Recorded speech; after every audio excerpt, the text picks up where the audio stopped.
Bom dia, o nosso grupo é composto por mim, Ana Luísa Santana, por Ana Luísa Carneiro e por Lara.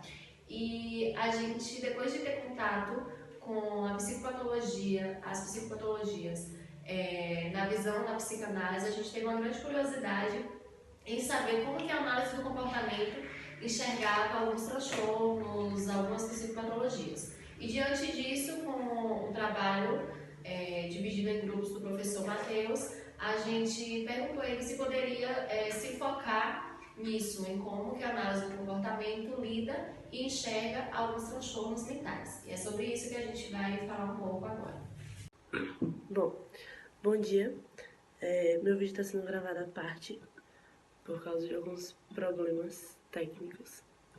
E eu vou começar falando de um artigo, né, que eu me baseei muito nesse artigo, que é a função do comportamento e do DSM, que fala da análise do comportamento, como ela lida, né, com os transtornos mentais e como ela enxerga o DSM.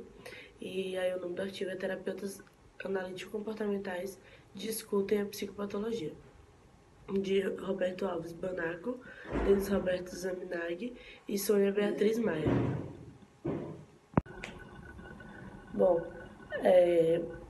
A análise do comportamento, ela teve seu conhecimento, né, aplicado primeiramente à clínica, quando começaram experimentos que inclusive foram conduzidos por Skinner.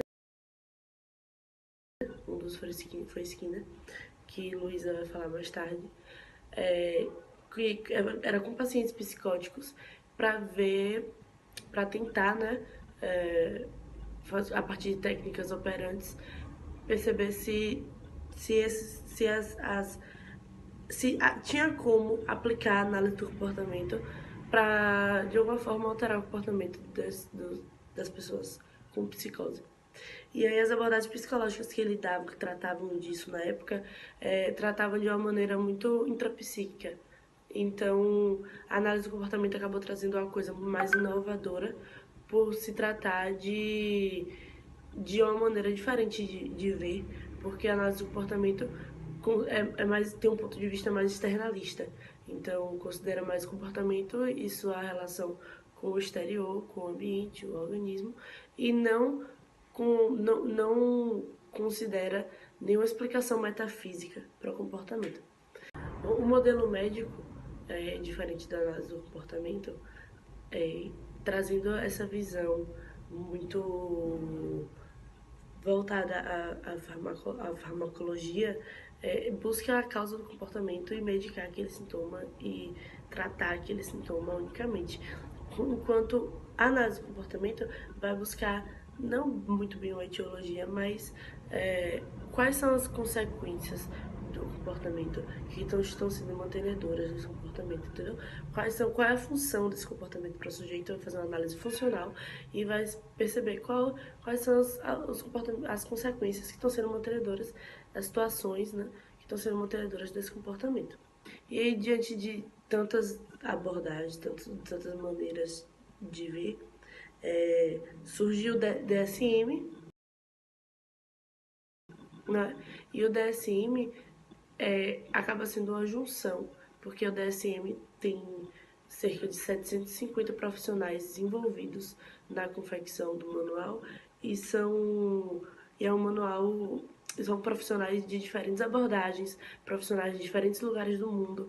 Então, imagine, são pontos de vista bem diferentes que foram reunidos, e aí a intenção, né, o intuito é que pudesse ser feito pudesse ser construído um consenso entre eles, para que a partir desse consenso o manual fosse desenvolvido e trazendo os diferentes sintomas e os diferentes transtornos, nomeando as diferentes doenças. Então, só que a análise do comportamento não é muito adepta ao uso desse manual, né? Assim como as outras abordagens usam bastante, algumas outras abordagens usam bastante, inclusive o modelo médico de lidar. Não é muito adepta ao uso desse manual, né?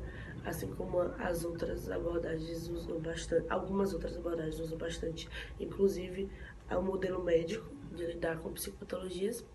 E o próprio nome, né, o artigo traz que pelo próprio nome já dá para identificar por que a análise do comportamento não é adepta ao uso desse manual, que é o Manual Diagnóstico e Estatístico de Transtornos Mentais. Então ele fala que cada uma dessas palavras dá para perceber por que a análise do comportamento não é adepta ao uso desse manual. Então, sobre o nome, o primeiro nome, manual, o artigo já traz a problemática de que o manual, funcionando como um guia pronto, prático, acaba, além de deixar de lado a subjetividade de cada sujeito, de que cada um tem um caso próprio e que algo pronto não pode servir para todos da mesma maneira, acaba podendo fazer com que, em muitos casos, o profissional ele deixe de fazer o que a análise do comportamento defende, que é buscar a função do comportamento, observar aquele comportamento, procurar entender a função daquele comportamento para o sujeito e a partir daí buscar uma terapêutica e não olhando em algo pronto que vai servir para cada um, para todos da mesma maneira. O outro nome que ele vai trazer é diagnóstico, e do termo diagnóstico é uma questão que a gente vai discutir muito ainda, que é como o diagnóstico vai refletir na vida do sujeito, né? Como o diagnóstico vai acabar criando uma caixa para o sujeito e o sujeito se limitar àquilo, e aí ele acaba perdendo sua autonomia, ele acaba perdendo outras maneiras de ser visto, né? E ele acaba sendo visto só a partir desse diagnóstico. E que o diagnóstico vai interferir tanto na maneira com que os outros lidam com ele, como na maneira com que ele se enxerga também, caso ele adote esse diagnóstico para se definir. O outro nome é estatístico, né? E aí, sobre a estatística, o artigo traz que se a gente for analisar de um modo de vista estatístico, quer dizer que a gente vai olhar os números, a gente vai olhar a quantidade. Então, a quantidade de comportamento, o comportamento que for mais comum, que existe em maior quantidade, ele vai ser considerado normal, e aquele comportamento que desviar, ele vai ser considerado o comportamento, o desviante vai ser considerado patológico. Então, até que ponto é justo e é correto determinar um comportamento como patológico só para ele ser desviante do comportamento mais comum em quantidade. Bom, a última parte, que é transtornos mentais, ele traz o problema tanto em transtorno quanto em mentais. E diz eles, né? E aí o artigo traz que definir transtornos mentais é como se fizesse uma separação entre transtornos físicos e os transtornos mentais. E o artigo vai trazer que há muito do físico no mental e há muito mais do mental também no físico, então tá muito junto, não dá para fazer essa separação tão grande entre uma coisa e outra. Então, a análise do comportamento também, falando da psicopatologia ainda, o artigo vai trazer que todas as pessoas, inclusive as pessoas consideradas mais sãs, já sentiram o efeito já passaram por um estado depressivo, já tiveram delírio, já sofreram de ansiedade, entendeu? Então já sentiram o efeito de substâncias aditivas. Então, como determinar a partir de que existe uma patologia? E aí vai dizer que a análise do comportamento, então, o que ela vai analisar nesse comportamento é a frequência, a intensidade e a latência, para daí dizer se realmente é um comportamento que pode ser considerado patológico. E o que vai ser tratado, então, também é muito mais do sofrimento que esse comportamento traz para o sujeito ou para a sociedade, né? No sentido de trazer uma desordem, no sentido de trazer uma falta de adaptabilidade, porque como é um comportamento que desvia, não é? Como esse sujeito vai se adaptar, enfim, tudo isso. E agora as meninas vão falar mais um pouco sobre isso e a Aninha vai falar sobre a cultura do diagnóstico e como ele implica na situação do sujeito, enfim. Para falar um pouco de normatividade, que é um conceito complexo, né, da gente dizer o que é normal, o que não é normal, as autoras vão falar que tem alguns comportamentos que são aceitos em algumas comunidades, fazem parte da cultura e outras não. E um exemplo que a gente pensou é a poligamia, que em algumas culturas é aceito e já vem de muito tempo, e na cultura ocidental em geral não é muito socialmente aceito. Uma pessoa que tem uma relação aberta ou uma relação poliamorosa, às vezes é discriminada assim, pelas outras pessoas, chamada de maníaco sexual, de pervertida, de doente. E nessa hora elas citam Roberto Banaco, que fala que padrões socialmente aceitos são considerados normais e outros anormais, psicopatológicos. E elas colocam que o que a psiquiatria vê como sintoma psicótico, a análise do comportamento vê apenas como um comportamento que deve ser analisado nos seus 3 níveis de contingência: filogenia, ontogenia e cultura. E o comportamento deve ser analisado mais aprofundadamente. Depois, elas vão falar do laboratório de Skinner, Lindsley e Solomon, que foi um laboratório que funcionou de 1953 a 1965, que o objetivo não era modificar ou modelar, inicialmente não era modificar ou modelar o comportamento dos participantes, mas era ver se a análise do comportamento era aplicável a humanos e se era aplicável a pacientes psicóticos. E aí a conclusão foi que há uma alteração no padrão de responder de pacientes psicóticos, observou que há uma grande resistência à extinção de comportamentos. E só que aí elas falam que até hoje, no caso de 2013, né, que foi o artigo, não tem muitas explicações conclusivas sobre o que causaria essa alteração no padrão de responder de pacientes psicóticos. E aí elas partem para a parte da revisão mesmo dos artigos publicados, né? E aí foi feita uma revisão dos artigos publicados de 1959 a 2011. Primeiro elas acharam 72 artigos, aí foi descendo, no final só analisaram 25 artigos. Os primeiros são de 59. Na década de 70 foram 12 artigos publicados, foi a década que mais teve. Em 80, decresceu bastante o número, porque sofreram críticas, os estudos publicados sofreram críticas. E em 65, foi publicado um artigo que originou o programa de economia de fichas, que é usado por pacientes psicóticos e também com crianças autistas.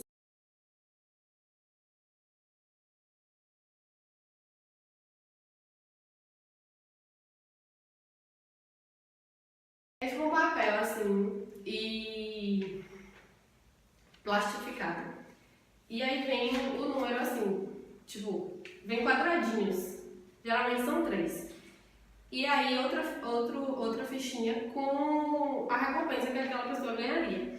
E aí a pessoa dá o estímulo, o analista do comportamento dá o estímulo, o paciente responde e ganha uma ficha. Quando ele completar as 3 fichas, ele pega a fichinha, que é o reforçador dele, que pode ser um tablet. Com crianças autistas, por exemplo, pode ser um tablet, um brinquedo. Dá a pessoa dá de volta a ela. E isso trabalha várias funções, assim, tipo de coordenação, de ele colocar, de ele pegar e trocar. Tipo, que é uma economia mesmo, que ele pode usar na vida também, tipo, de trocar dinheiro por alguma outra coisa. Sim, e as críticas. Uma crítica que as autoras fazem para esses estudos publicados foi que, apesar de já na década de 70, os estudos comprovaram a eficácia da análise do comportamento, que apesar dos estudos já na década de 70 comprovarem a eficácia da análise do comportamento em pacientes psicóticos, esses estudos não partiram para uma intervenção mais direta que poderia ser feita para modificar esses comportamentos. No caso aqui, pacientes psicóticos, mais especificamente pacientes esquizofrênicos. E aí, outras críticas que os artigos sofreram na época da comunidade científica foi porque os estudos eram feitos em pacientes em hospitais psiquiátricos. E isso, falaram que tirava a liberdade pessoal das pessoas e que nada garantia que fora daquele ambiente, que era um ambiente de contingências controladas, os comportamentos que foram modificados lá seriam modificados em outros ambientes. E nessa parte eu lembrei de Luna e a EQ2, quando ela falou de fazer pesquisa, assim, que ela citou um caso de, assim, eu quero pesquisar tal fator da personalidade numa pessoa. Então, quando a pessoa nascer até os 18 anos, eu vou analisar isso. Só que seria praticamente impossível você analisar, você ficar 18 anos fazendo uma pesquisa com aquela pessoa na vida dela, sem nenhuma contingência que você pudesse controlar ali. A pesquisa meio que ia ficar, sabe? Nada que interferisse, né? É isso. Até porque, por exemplo, você sabendo que tem uma pessoa analisando alguma coisa durante toda a sua vida, com certeza vai. A gente vê que tem alguém observando a gente, né? A gente tende a agir. Vai mudar alguma coisa, vai agir. É isso. E quando a gente fez a pesquisa, em EQ2 foi uma pesquisa realmente com ratinhos lá, as contingências controladas e tudo, e a gente modelou o comportamento, né? E aí, outra crítica que a comunidade acadêmica colocou na época foi que as respostas, os comportamentos que eram modificados, eram respostas discretas ou irrelevantes. E eu particularmente discordo veementemente disso, porque depois as autoras vão listar quais eram os comportamentos que eram mais modificados, e era comportamento verbal, alimentação, autocuidado, habilidades sociais, comportamentos agressivos, atividades domésticas e outros excessos comportamentais. Eu acredito que, por exemplo, na experiência que eu tenho com crianças autistas, tem algumas crianças maiores assim que não conseguem ir no banheiro sozinha, que não conseguem tirar a roupa sozinha, que não conseguem pegar um lápis. Com pacientes psicóticos eu não sei bem, esquizofrênicos eu não sei bem, mas eu acho que uma coisinha assim que pode ser considerada irrelevante para ele, para quem está em volta, para a família, não é. Já é um grande avanço. E é um processo gradual mesmo, que vai demorar, mas que vai, de alguma forma, melhorar a qualidade de vida daquele sujeito e de quem está em volta. Para a análise do comportamento, os padrões delirantes e alucinatórios são comportamentos e são mantidos pelas consequências que eles causam, né? Só que eles são alvo de intervenção porque eles são custosos para os esquizofrênicos. Eles causam perda de emprego, internação, estigmação social. E aí, por isso, é feita uma intervenção clínica, mas também não há estudos muito conclusivos de que consequências seriam essas que mantêm esses comportamentos de padrões alucinatórios e delirantes. Eu esqueci de falar uma coisa. Que na literatura internacional foi usado também o ACT, a terapia de aceitação e compromisso, principalmente para lidar com alucinações.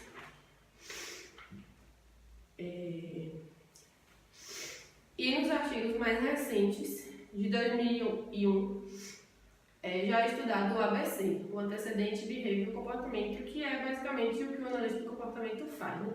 De analisar aquele comportamento que veio antes e o que veio depois, para analisar a função do comportamento.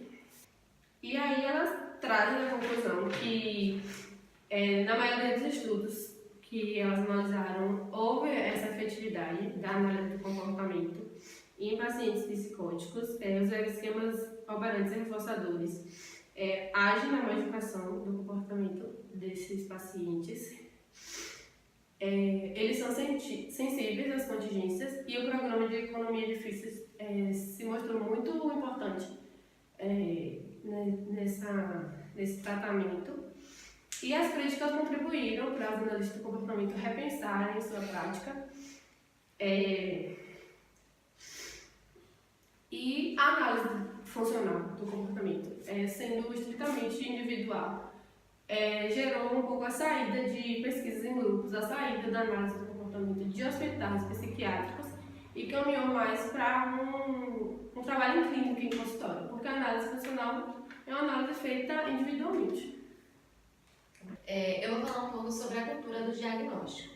Bom, após um determinado diagnóstico, o sujeito ele tem mudanças no comportamento, não somente no que diz respeito a tais comportamentos que aquele diagnóstico traz, mas o seu repertório ele é modificado e ele muda a forma como ele se vê com o mundo e vice-versa. Haja vista que os repertórios comportamentais eles sofrem influências dos repertórios verbais, dos comportamentos verbais no caso. Por exemplo, quando algum indivíduo, alguma pessoa é diagnosticada com depressão, o modo como ele é visto e o modo como ele se enxerga muda. Ou seja, o seu comportamento, tudo que ele faz a partir daquele diagnóstico, que tem conhecimento, que as pessoas ficam sabendo do diagnóstico dele, tudo que ele faz vai carregar o peso da depressão. Ou seja, se ele fala alguma coisa, se ele tem tal atitude, vai ser carregado com o peso do seu diagnóstico. Então, ele tende a se relacionar, interpretar e lidar com seus eventos privados, ou seja, com a sua subjetividade de maneira diferente a partir daquele diagnóstico. As suas funções são alteradas a partir do rótulo, entre aspas, que o diagnóstico traz consigo. E aí o diagnóstico e também a facilidade para ter acesso ao mesmo por meios de redes sociais, de colocar no Google e saber o que é que tal comportamento, tal sintoma pode ser, traz uma banalização de termos que são médicos. Por exemplo, a gente tem um acesso à informação muito fácil de se colocar no Google tal sintoma e ter tal diagnóstico. A gente, por muitas gerações, por questão cultural mesmo, passa que a pessoa que muda de humor rapidamente é bipolar, ou que a pessoa que está triste, ela está depressiva. Então a gente também tem uma mania de usar esses termos, que são termos científicos, que são termos usados para uma questão mais séria. A gente tende a banalizar falando que fulano Uma patologia mesmo. De patologizar isso. A gente tem uma mania de patologizar tudo justamente por esse acesso, essa banalização de alguns termos, de alguns transtornos que são sérios. Ou então se tem algum comportamento exagerado, já é louco. Isso. Se fala muito alto, se fala gritando, falando sua mulher, já é histérica. Então a gente tende a rotular alguns comportamentos por conta dessa banalização. Além dessa banalização, tem também o peso que um certo diagnóstico traz consigo, né? Porque a pessoa que é diagnosticada, como eu falei anteriormente, ela passa a se relacionar com o mundo de forma diferente e o mundo passa a se relacionar com ela também de forma diferente. Quando a gente sabe que uma pessoa tem um diagnóstico, a gente tende a rotular e tem todo o peso consigo. É como não, na verdade acontece que o sujeito, ele é limitado, como é que eu posso falar? O sujeito, ele vira o diagnóstico, ele vira o transtorno, ele se torna aquilo. Não é uma coisa que ele tem, é uma coisa que ele é. Ou seja, o sujeito ele não tem depressão. O sujeito ele não tem depressão, ele é depressivo. Então, tem todo um peso muito grande que também pode ser consequência dessa banalização. De maneira social, né? Porque se a gente for para ver do ponto de vista mesmo do tratamento, da análise do comportamento, diz que o sujeito não é.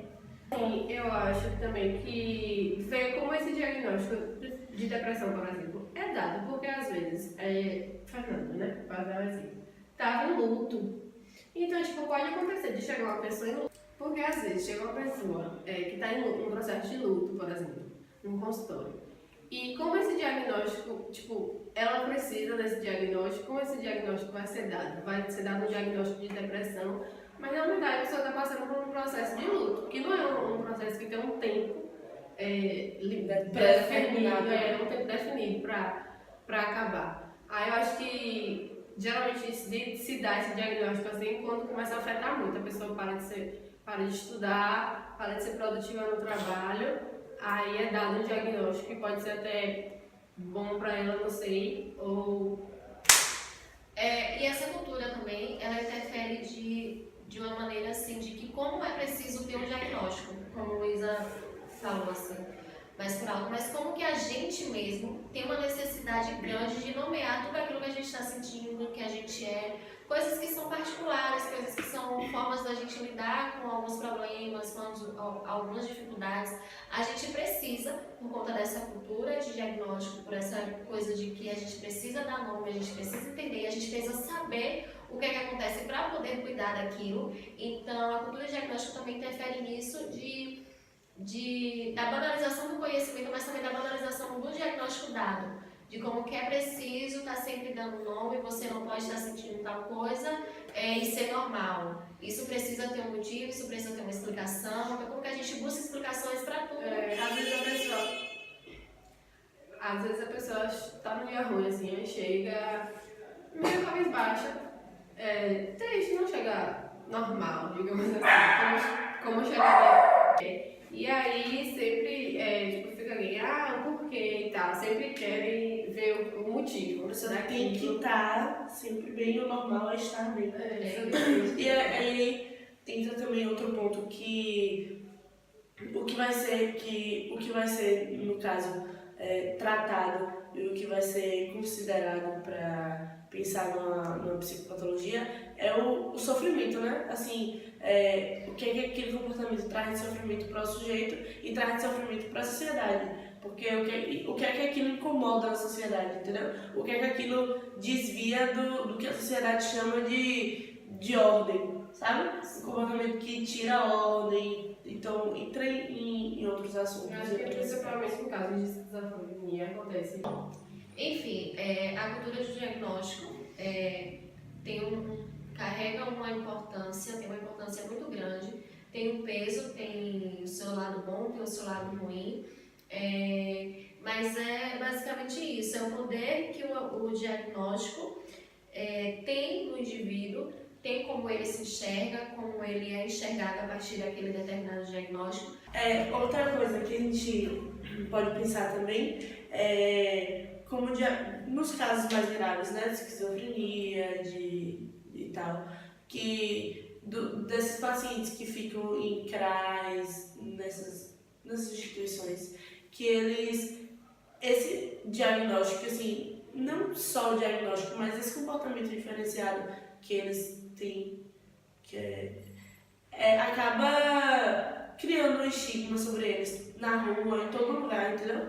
E aí sempre tem aquela coisa do doidinho da rua, que é doido, que não sei o que e tal. Então, assim, tira totalmente a credibilidade daquela pessoa. Então, pra ela viver em sociedade, pra ela lidar com as pessoas, pra ela ter, sei lá, seu jeito de viver, carregando esse estigma é uma coisa muito complicada. É exatamente isso, né? A pessoa é resumida ao diagnóstico. Então, ela não é mais fulana que tem determinada profissão, que é professora, que é advogada, enfim. Ela é uma pessoa depressiva e tudo ao seu redor, todas as suas outras atividades, todas as suas outras qualidades são resumidas ao diagnóstico.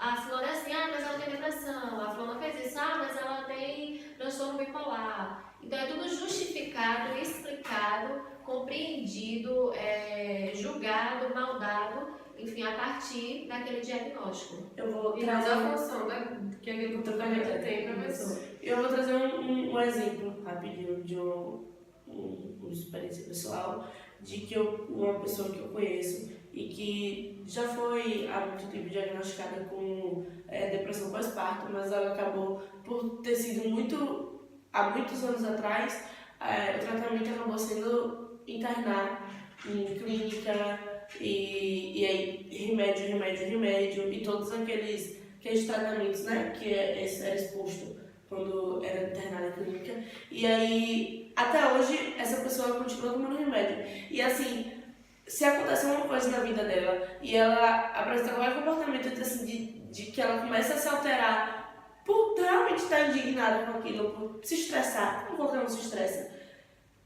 já acaba dando remédio, entendeu? Acaba dando remédio porque qualquer alteração dela, se ela está irritada, pronto, a gente vai medicar porque ela vai atacar. Ela fala assim, entendeu? Então, tipo assim, tudo, se a pessoa se chateia, se a pessoa vive coisas assim, a pessoa não é mais capaz de se virar sozinha, de cuidar das suas próprias coisas, sabe? Tudo é baseado no remédio, Então,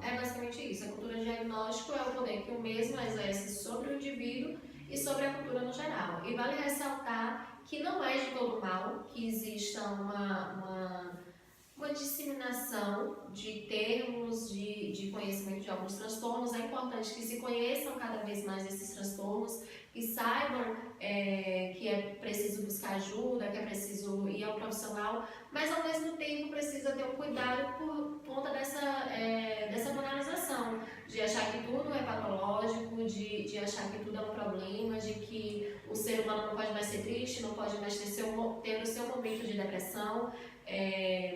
Enfim, a cultura de diagnóstico tem os seus males e os seus... E tentar também desfazer essa visão de invalidar a pessoa que carrega algum desses transtornos, né? Porque a análise do comportamento estão indo para um caminho de que esses comportamentos podem ser de alguma forma modificados e trazidos, né? Modificados, trazendo alguma autonomia ao sujeito ou pelo menos diminuindo o sofrimento que esse comportamento pode trazer para esse sujeito, vendo do ponto de vista de que o que vai tratar é o sofrimento, né? Então, assim, se for possível isso, ir por esse caminho, e o tratamento por esse caminho, e realmente esses comportamentos sejam modificados de alguma forma, e, sabe, cessando esse sofrimento e trazendo autonomia para o sujeito, então é uma maneira de tratar que vai diminuir esse estigma e trazer muito mais autonomia mesmo.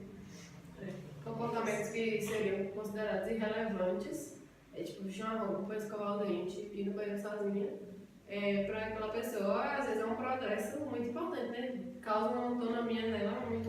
E de todo modo eu acho importante para que se comece a ter uma mudança nessa cultura do diagnóstico na parte negativa, mudar as contingências ao redor da pessoa que é diagnosticada, ou seja, começar pelo familiar, pelas pessoas que convivem com ela, a não resumir a pessoa àquele diagnóstico, para que as funções do seu comportamento também não seja sempre levada para um lado mais negativo, para resumir a pessoa àquele diagnóstico. Até porque essas contingências, falando de um ponto de vista da relação que o sujeito que carrega um transtorno, da relação que esse sujeito vai estabelecer com a sociedade, as pessoas em volta, acabam provocando outros comportamentos desse sujeito, ou até esses mesmos comportamentos de uma forma mais intensa, entendeu?